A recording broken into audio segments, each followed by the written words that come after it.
Jacksonville Jaguars fans, welcome into Duval Daily, presented by GenJag.com. I'm Jordan DeLugo. Thanks so much for being here Friday, October 24th. Right now, we're talking about the Jaguars coaching staff and leadership. This is a team that's 4-3. They've lost 2 straight games.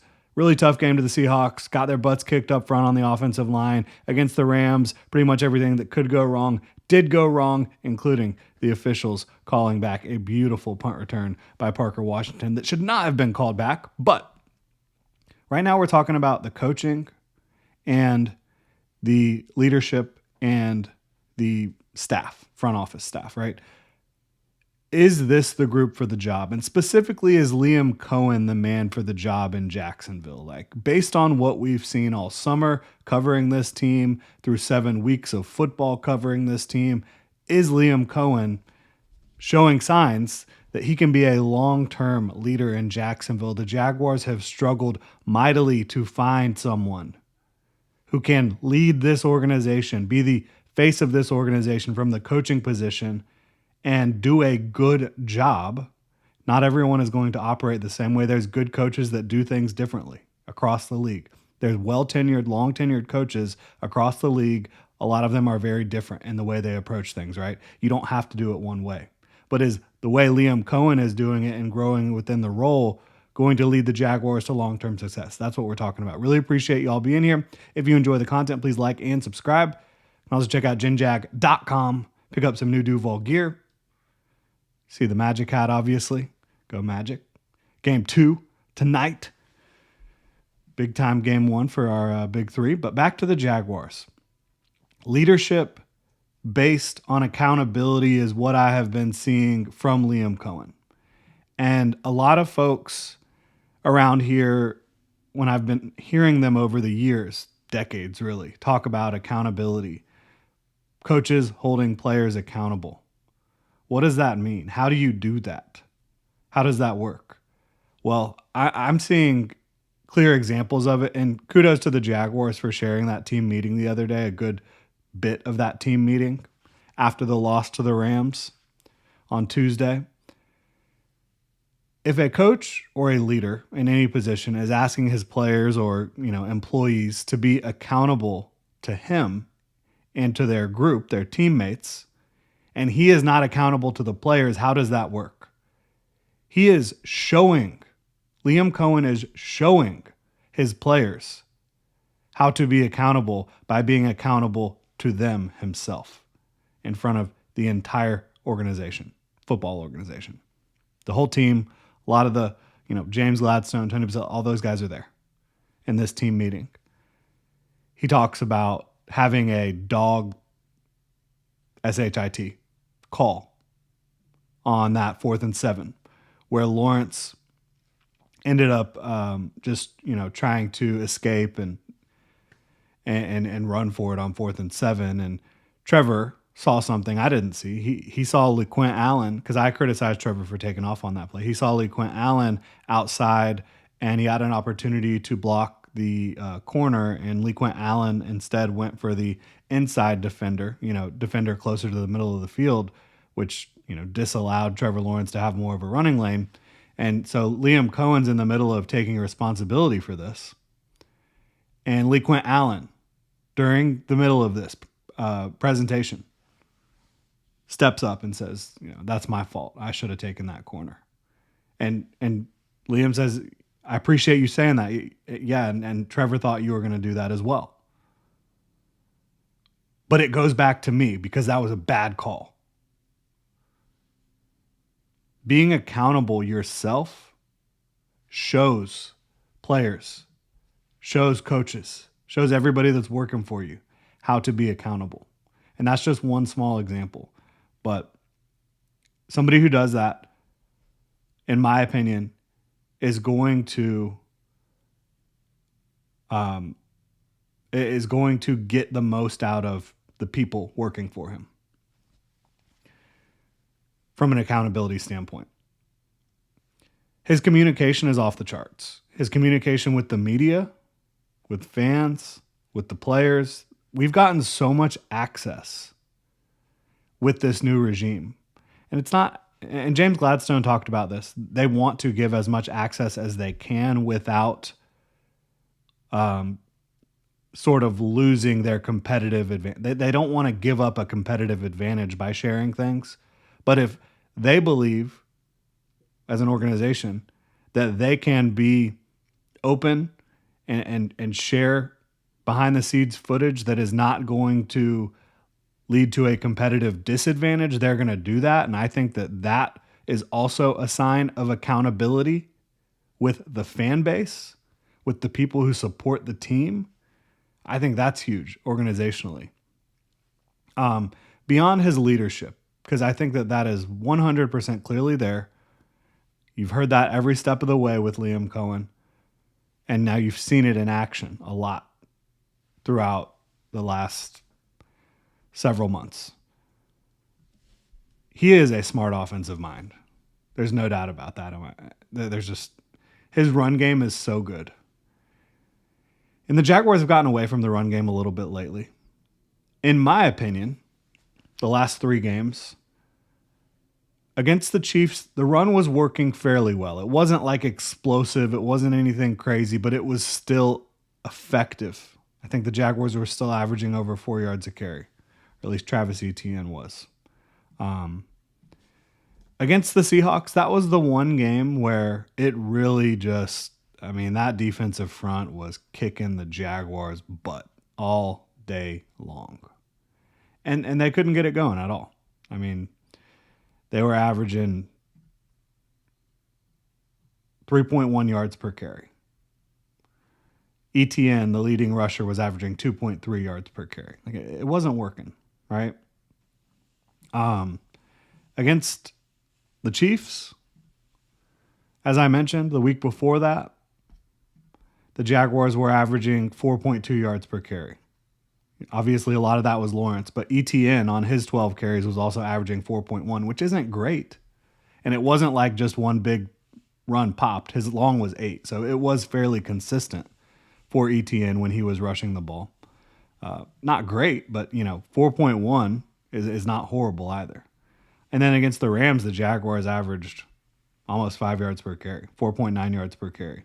ETN was averaging 5.5. Tootin was averaging 4.4. Lawrence had a couple runs. Parker had maybe a couple too many runs, but he was running tough as well on those little jet sweeps. But the bottom line is, outside of these 3 games, the Jaguars have run the ball really well. And even against the Rams, they were running it well. Chiefs running it well. Just not getting to the runs enough. Why were they not getting to the runs enough? In my opinion, it's because they were down by multiple scores. Against the Chiefs, they're down 14-0 in the second quarter. Time to throw the ball. I understand that. I don't think you have to sit there and say we're going to run. We're not going to run the ball much, but bear with me. I think that down 2 scores is kind of a time where a lot of coaches turn to throwing the ball more. So I think that's happened. Against the Seahawks, you were down 20-6 at the beginning of the third quarter. Against the Rams, you were down 14-0 and then 21-0, and that was a complete disaster, right? Now, against the Seahawks, their intention was to come out throwing the ball. I think against the Chiefs and the Rams, their intention was to try to run the ball more. The games were getting away from them a little bit, and when you have these offensive penalties, pre-snap and holding penalties, it puts you behind the chains. It puts you in a situation where it's not conducive to rushing the ball. All this to say, I think the Jaguars still, despite not having huge rushing outputs the last 3 weeks and really struggling to run the ball against the Seahawks, I think they still have a good run game. I really do.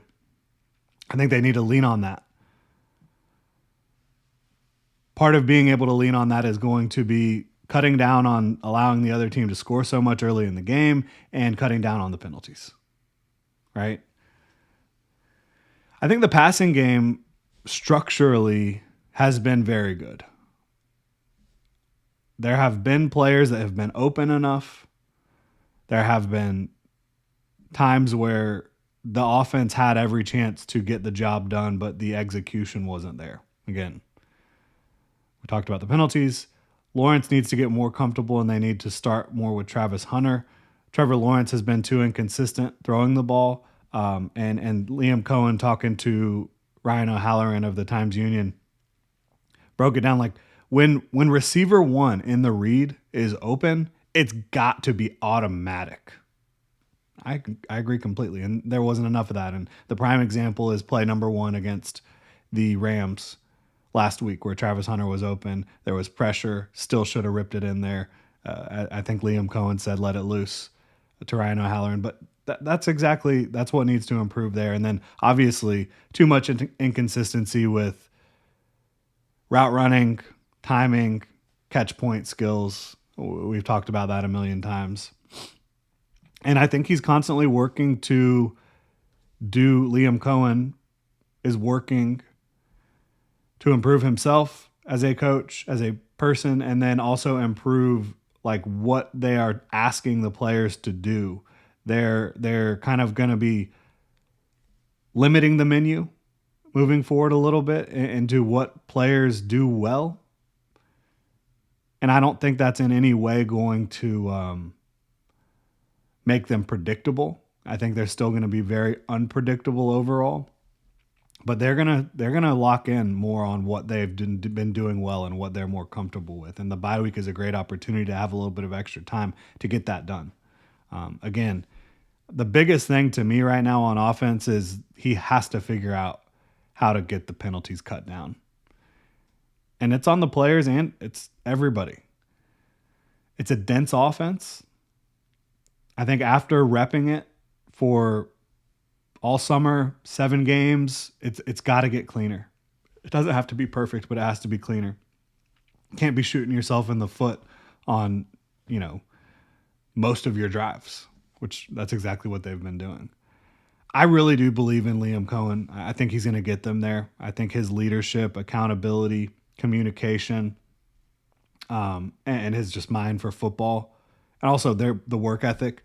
This is the hardest working coaching staff in terms of just the amount of hours that they put in that I think we've had in Jacksonville, at least that I can remember. So that's a big thing too. I think he's going to get the Jaguars where they want to be. I don't know when, because a lot of it comes down to the players as well, the other people in the building. But I do believe with his leadership style and mind for football, and James Gladstone's ability to find, and James Gladstone's, scouting staff, everybody involved, their ability to bring in people that fit the culture, I think it's a long-term recipe for great success. You talk about, well, they were not perfect, right, in terms of culture, in terms of adding players that fit the culture throughout this offseason. But they were damn close, I think. De'Ami Brown, I think, is the one that they brought in who is kind of like, does he fit the culture in terms of the work, in terms of, putting it all out there on the line? He's not really willing to go over the middle, but hey, that's probably why they signed him to a 1-year prove-it deal. He was not somebody who they were planning on leaning on long term. They were bringing him in and saying, if he can help us out, maybe we can keep him around, but we're going to see if he works. Right now, I would say De'Ami Brown is not working out well enough. He is not going over the middle. It started out strong. He's been dealing with a shoulder injury. Maybe that's what's keeping him from really giving 100% effort. But you look at so many of the people they brought in. Jordan Lewis, Robert Hainsey, Eric Murray, even Patrick McCary, who has been far from perfect, but I think from a culture standpoint, definitely fits. The backup tight ends, culture standpoint, they absolutely fit. You look at the draft picks. I think Wyatt Milam is really tough. I think Caleb Ransaw is really tough, and we haven't gotten to see either of those guys. Not going to be able to see Caleb Ransaw this year. He's on IR. But Wyatt Milam, maybe you see him at some point kind of soon. I mean, and then you go down the list. I think that obviously Bashal Tutin has shown that grittiness, that toughness as a runner. Jack Kaiser, haven't gotten to see a lot of him, but what you have seen, I think, has been decent. He did have to get in a game against the 49ers and did all right. Haven't been able to see the Jalen McLeod He's also on IR. He could return at some point, I believe. Rayon Lane, exactly what the doctor ordered on special teams, exactly what they wanted him to be. He has been. He is tough. He is getting after it. Jonah Monheim and Lee Quint Allen are so emblematic of what the Jaguars are hunting up, as James Gladstone likes to say. So I believe that Liam Coen is setting a really good culture in place, and I also believe that James Gladstone and the scouting staff and the front office has the ability to find people that fit that culture.